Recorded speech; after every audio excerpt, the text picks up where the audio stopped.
This conference will now be recorded.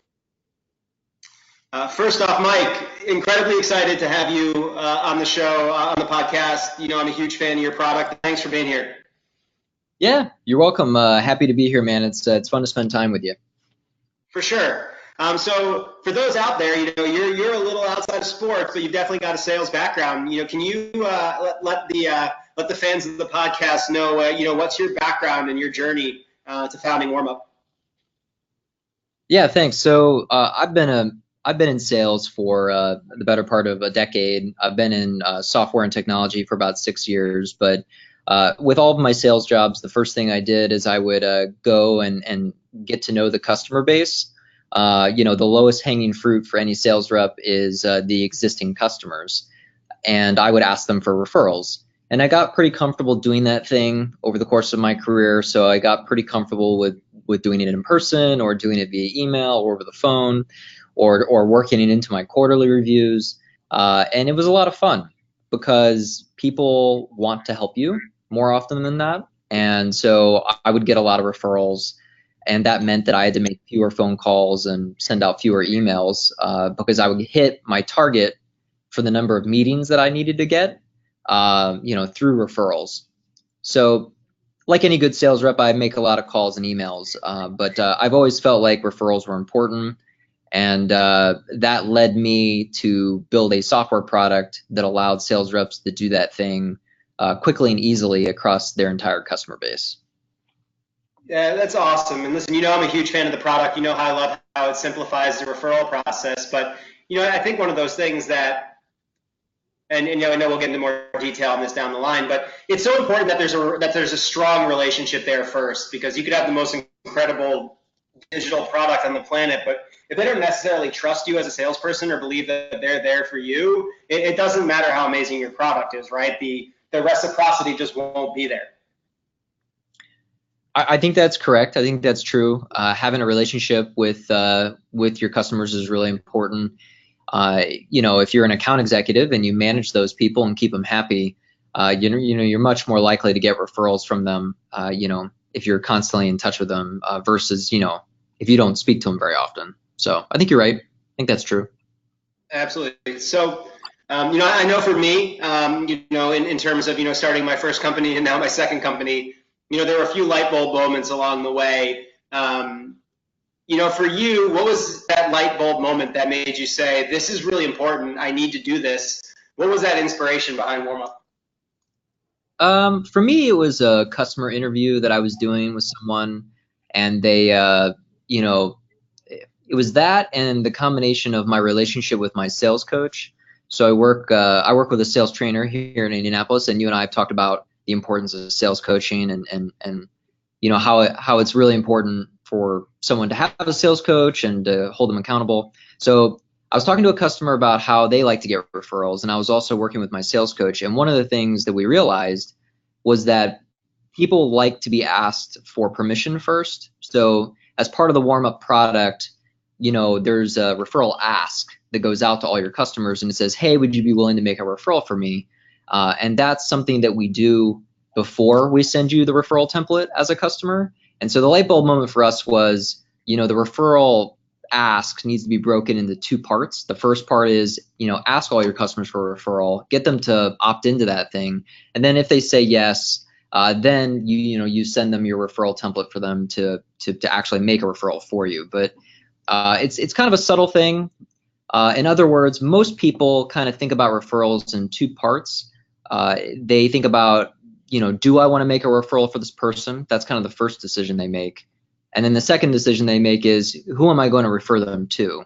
And so the light bulb moment for me was kind of understanding that, that's their thought process, and our software needs to kind of reflect that thought process to make them feel comfortable and okay with this. So yeah, I hope that makes sense. I hope that helps a little or answers your question.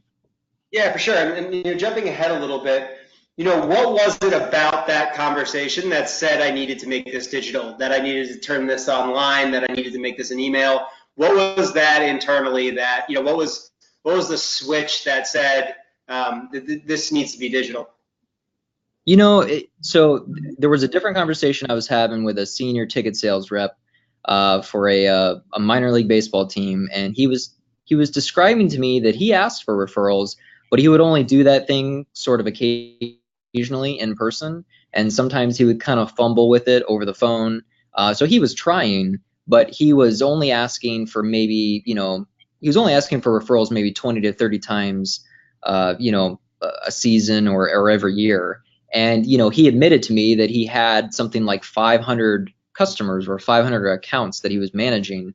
And, so I'm kind of getting off track here, but that was one of the things that made me think, that a solution that scaled across the entire group would be important.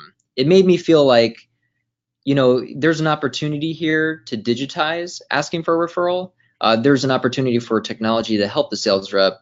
If you have a sales rep that wants to ask for referrals, it's kind of a burden for them to do that 500 or 1,000 or a couple thousand times, right, without the help of technology. Yeah, and I think, continuing on that conversation, you and I have talked about this a little bit offline, but, can you talk a little bit about why, as it's crazy, right? Referrals are such a critical part of sales for so many other companies, and yet in sports, as we've discussed a little bit, it's not as prevalent as it is, outside the sports world. Yet, can you talk a little bit about why that's crazy? Like, it almost is like sports is the perfect one for us to be able to be more diligent in getting referrals, and yet there's such a disconnect between where we need to be and where we actually are. Yeah, so I've got a couple theories as to why that's the case. I think that sales reps in general, not just in sports, but in any industry, a lot of them aren't really sure when and how to ask for referrals. So it's a struggle. The financial services industry is actually pretty good at it, but every other industry I've bumped into, it's a real challenge for the sales reps. They're not sure how and when to do it. And so they stick to, making their calls and shooting out emails, and that's kind of their default mode of finding, prospects. But I think there's a disconnect because people really aren't sure how and when to do it. So they need a process is kind of what we discovered. And we give them that out of the box process. If you've got 500 to 1,000 accounts that you need to ask for referrals, you also need a mechanism to keep all of that stuff organized. So the other thing we realized is, we need to help the sales rep and the sales managers keep track of who they've asked for referrals, who they've not asked for referrals, who has said yes to making a referral for you, who still, needs to be followed up with. And then automatically putting all that activity and all the referrals into the CRM is also really critical. You and I have laughed about this thing before, right? But sales reps in general struggle with entering data manually. So one of the other big reasons we wanted to digitize things is that I wanted to automatically put the referral ask and the referral received automatically into the CRM so that the sales rep was not responsible for doing that thing. And, for the organization, it becomes really important because if you've got a team of 10 reps and they make, 250 referral asks every quarter, a certain percentage of those turn into referrals and a certain percentage of the referrals turn into new deals. And so referrals starts to become a predictable, forecastable stream of revenue that is not insignificant. So we've seen to the tune of 5 to 10% bump in top line revenue per sales rep just from adding referrals to their pipeline. It's a big deal. Yeah, it's incredible. And, I think we've probably gone way too far. And I know that, if they've been reading the site this week, they understand the power of referral, or if they've been alive and they're a salesperson, they should understand the power of the referral. But just for those who may not be there, why is the referral such a critical sales lead?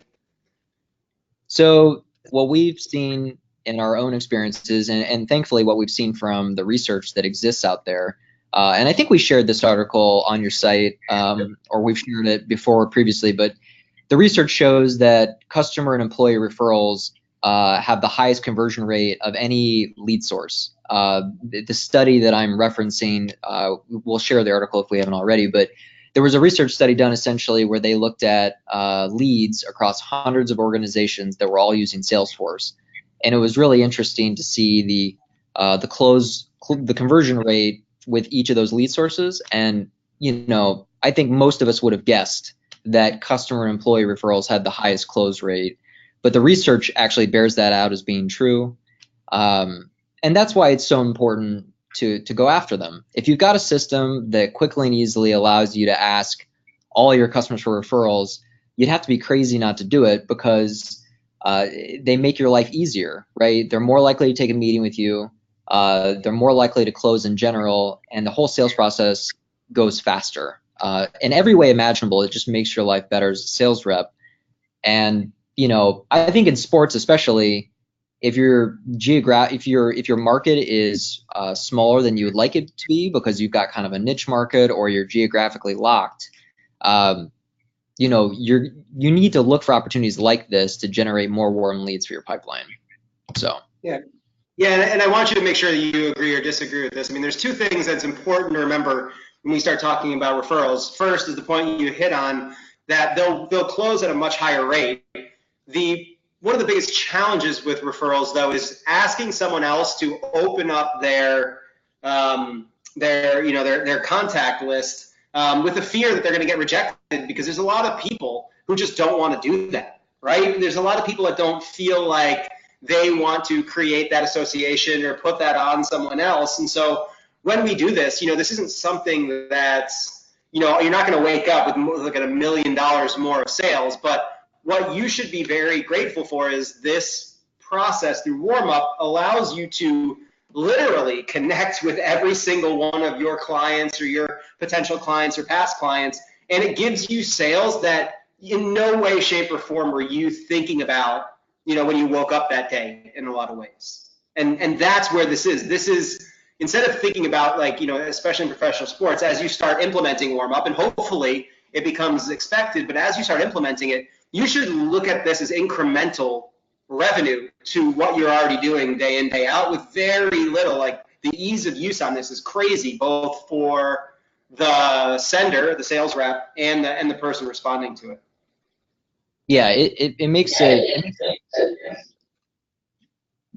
Sorry, Brad, I get a little bit of an echo there. It makes it really easy on your customer. That with one click of a button, they can send out a warm introduction or a referral for you as the sales rep. So customers love it because it makes their lives really easy.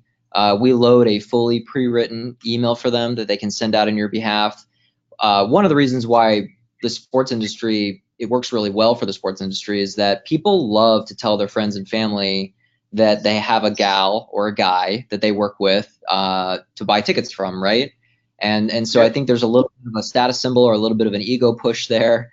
Also, people want to tell their friends and family because they want to go to games with their friends and family. So games or events or what have you. So sports and entertainment, you could consider those lifestyle sort of products or lifestyle sort of services.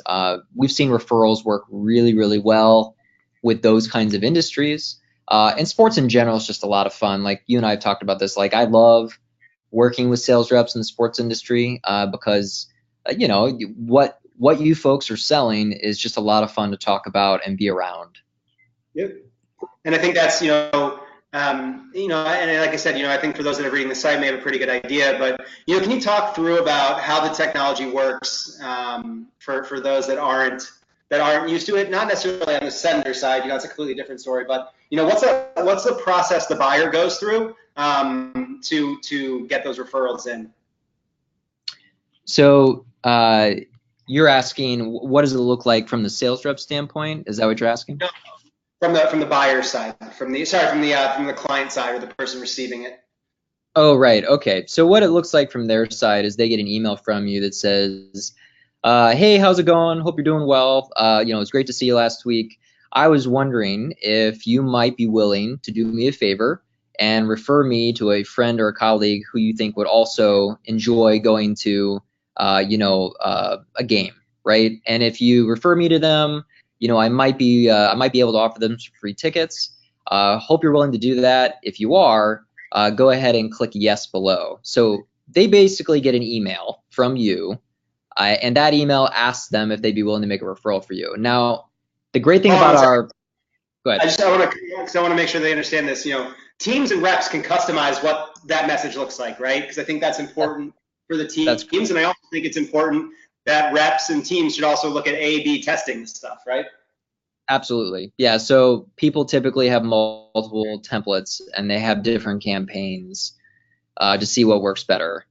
But ultimately, right, everything can be customized. And for the buyer, for your customer, they get an email and they either click yes or not right now, or they'll, unsubscribe from being asked about referrals. So they basically, with one click, they can decide what they want to do. It's really easy for them. If they click yes, what our software does is we'll automatically send them a referral template. It's just a message template that when they click on that template, it will load a fully pre-written message that they can send to a friend or family member or colleague. That's awesome. And what are the types of success that you guys have seen from this? I know, on my website it talks about Garrett a little bit, but what are some of the successes that you guys seen? I know you talked 2 to 5%, but any stories or anything that stood out to you about some of the stuff you guys have already seen? Yeah, so I mean, it's the same story over and over again. We are always helping people who, they have top of the funnel pain. So people want more warm leads just in general, right? But a lot of times the people who end up working with us, they they need to fill more seats, and they're worried about doing that thing, and so they're looking at referrals, adding referrals as a way to be part of the solution. And so what we've seen commonly is people making thousands or hundreds of referral asks at one time, and then them being promised by 15 to 20% of their customer base that they're going to make referrals for them, which is really quite amazing. So there's a lot of people in your customer base that want to help you. That's what we've seen time and time again. And then, a certain percentage of those people who promise to make referrals for you actually make referrals. For Garrett, you mentioned Garrett. Garrett made 250 referral asks with his last campaign. He was promised 60 referrals, and then he received 31 referrals. And then he's closed, I believe, 3 or 4 deals so far. So those are just Garrett's numbers from his latest campaign, which is really exciting for Garrett, and I think that's a good example of how it can add up for you. And it took Garrett probably less than 15 to 20 minutes to put that together and run that campaign. Yeah, absolutely. And that's obviously that's about as incredible a return on time as a sales rep's going to be able to find. Yeah, exactly, right? So, even if you only did 25 or 50 referral asks at a time every week, that's what some people do. Some people log in on Monday and they'll send out 50 referral asks, and then they'll go back to doing their calls and their emails, right? And that might generate 2 to 3 email introductions for them that week. That's fine as well. We're also working with people to ask for referrals at the end of their sales process. So if you're in a high contact sales environment, and you get to the end of a deal, right? And whether you win it or you lose it, you can use WarmUp to ask for a referral at the end of your sales cycle. And it's pretty common that people want to make referrals at that point in time, right? You can say something to the effect of, are you happy you did this with me? Of course they are, right? At that point, you haven't done anything at that point that could make them mad. And so, that's a great time to ask for a referral as well. And so we're trying to help people get into the habit of asking their entire customer base, once a quarter or once every 6 months. And then on top of that, asking for referrals with their prospects at the end of the sales cycle. That's awesome. And so I think if you're a sales rep right now, you're like, holy crap, how do I get my managers to get this right now? I want to take a step back from, on the managerial side and think about that side of the business a little bit. How would you, I know you haven't run ticket sales for a pro sports team, but, if you're a manager or director making a decision on this, how do you start thinking about, well, how can this be a strategy for our organization? So, simply put, referrals have never really been something that was easily trackable for a sales manager. And when I say that, what I mean is at this point, we've talked to, hundreds of sales managers, and they have a real hard time tracking automatically whether or not their sales reps are asking for referrals, and then even more so knowing how many referrals they've actually received, because to do that, people need to be manually recording those things in the CRM, or the sales manager would have to actually get into their rep's inbox, right, and track those things. And so I think what you want to do as a sales manager, right, is you want to have that conversation with your rep and your one-on-one. You want to know, how many referrals did you ask for this month, right? And then how many referrals did you actually receive? Because if they're not asking, they might have head trash going on, right? And you can talk through with them, let's talk through why you're not asking. Let's maybe role play about how to ask for referrals.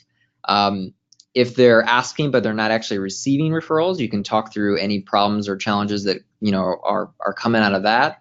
But ultimately, right, I think of it as 3 pillars. There's calling, there's emailing, and then there's asking for referrals. And I firmly believe that every outbound sales rep worth their salt should be doing all 3 of those things. And you can't hold them accountable, and you can't coach them, and you can't make them better if you don't have a window into their activity. Right? I mean, you have to be able to hold them accountable. That's the big value.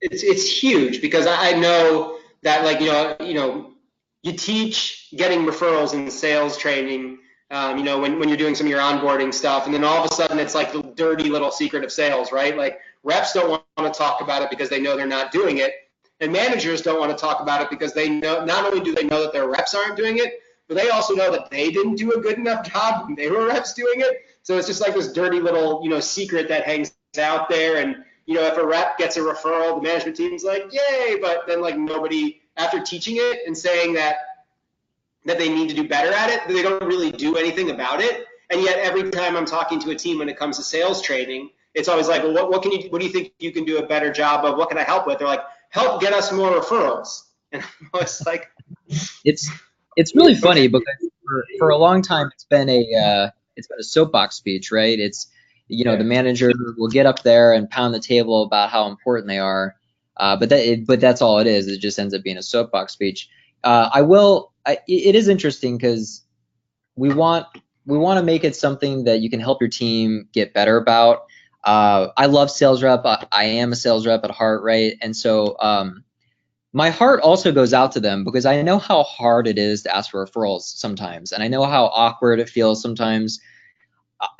One of the things I want to make crystal clear is that this is a really low pressure, easy way to do it, right? So, like, people will sometimes ignore these referral asks that come out via email, but that's fine, right? There's a certain percentage of your customer base that says, yes, I want to do this, and they follow through and they do it for you. So this is a really easy, natural, low pressure sort of way for you to ask for referrals as a sales rep, and then your customers to kind of digest that request from you. And it represents a mousetrap, right? Because to get you that thing, it's an effective mousetrap that also shouldn't stress you out, right? Like, you should be doing this thing, and this makes it easy for you. Yeah, and then taking it even one step past that, I think one of the things that I always scratch my head at, so I don't want to be seen like I'm not accountable to this, but I know that lots of managers and directors are this too, is every year they're trying to think about what's going to be our referral campaign this year, and year after year, regardless of how much they put towards it, they always get unnerved and upset by the results, right? And I think that this helps solve that problem, right? Like, you can as an organization, reps doing this individually are really important, but organizationally, you can create a campaign around this as a real no harm, no foul, opt-in, opt-out touch point that can include all those benefits that they may be doing in a traditional campaign, right? That's exactly right. And if you're serving sales teams, right, like, we made this tool specifically for the sales part of the organization to run that thing. Right? Like, because I'm a sales rep, I want the outcome of this thing to be an introduction in my inbox that I can work from there. That's, and that's the goal. and I think it's like I said, I think it's so critical to just alleviating the stress that comes with asking for the referral and that entire process for the referral, because everyone always asks me, what's your best way of generating referrals. And for me personally, it was always like serving greatly. Like, I don't have a great response to it because there wasn't a better mousetrap to it. I mean, everyone's got their own opinion about what question gets more referrals, but if there was one question that got more referrals, everyone would ask all the time. So the biggest thing that this does is it just makes it easier by digitizing it, reducing the stress involved in it, and reducing that call in, call out need to remember to do that in some difficult sales conversations, right? You're absolutely right. Yeah, and you know what's really funny about what you just said there? Like, everybody asks, like, what is the right question to ask? Like, I think I think that's hilarious, right? Because I get asked that all the time too, and I always tell people, like, listen, the important thing is just that you ask. Yes. That's it. Right? Like, so, like, yes, you're asking a good question, and yes, we can spend some time talking about, like, how do you frame it and things like that. But people get so caught up on the relationships, like, who is my customer connected to, and they get so caught up on, how do I have this conversation, that they just never make the actual ask itself. Yep. If you want to generate more referrals, it's a lot simpler than you're making it out to be. You just need to get out there and ask everybody. So, Well, and I think that's what's so. I mean, obviously, we're at this point. It probably feels like we're blowing smoke up your product's ass a little bit, but I love it because just because the hardest thing about asking for a referral is the human element of asking for a referral, right? It's right. like, hi, hello, thank you for giving me your money. Please tell me other people who should be giving me more money from people associated with you. And it's like, Yeah. we know you need to be doing it. There's no good way to do it. This is the good way to do it because this, in a lot of ways, is an ability to remind people how amazing sports are and how amazing their affinity and affiliation to that sports team is. And then it also can do it in a way that reduces that incredibly awkward human component, because why people tend to shy away from it is because most direct ask referral conversations go, do you have anyone who you'd refer business to me? And they're like, maybe, let me think about it. And it just adds so much stress to a conversation. And this is the way to do it, by alleviating that this is an awkward human conversation from the conversation. Yep. I totally agree. I think it takes a lot of the awkwardness out of it, and it simplifies it, right? Like, the first thing I ask you with the product is not, who are you going to refer me to? The first thing I ask is, are you willing to make a referral? Yep. Right? And that kind of goes back to what we were talking about earlier. If you break out the two decisions into two separate communications, people can handle it. They can deal with it. They're more likely to engage with you, is what we've seen. And that's the core of what makes it a better mousetrap. So, yep, you got it. It's fun. It's really a lot of fun to get the referral asks out there and then see them start to come back in.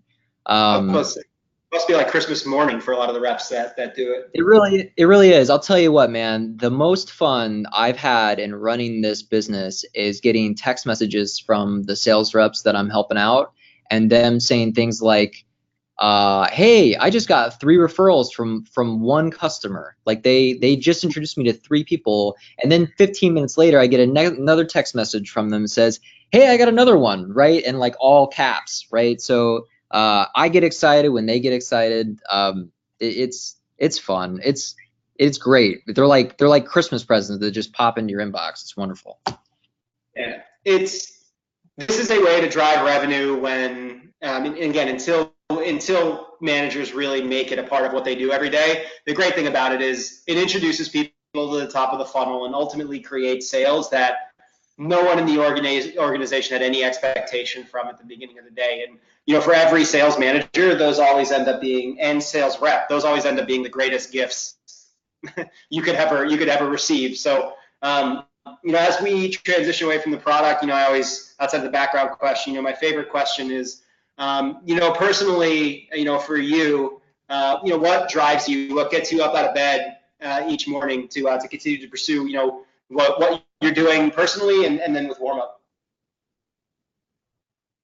I'm driven to be a better sales rep. I want to become more effective, efficient.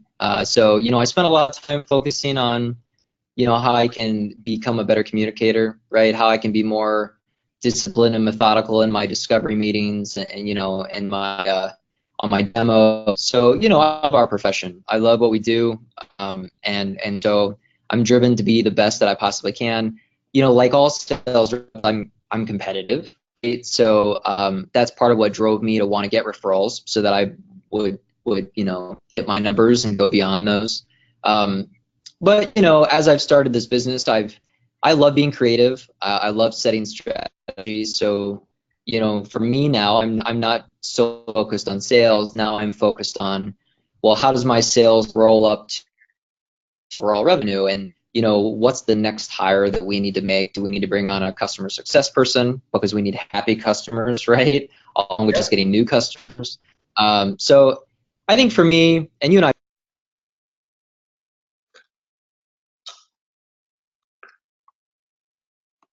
You there, Mike?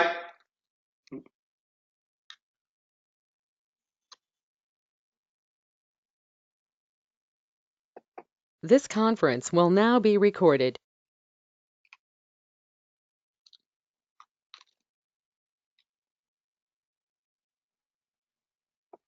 This conference will now be recorded.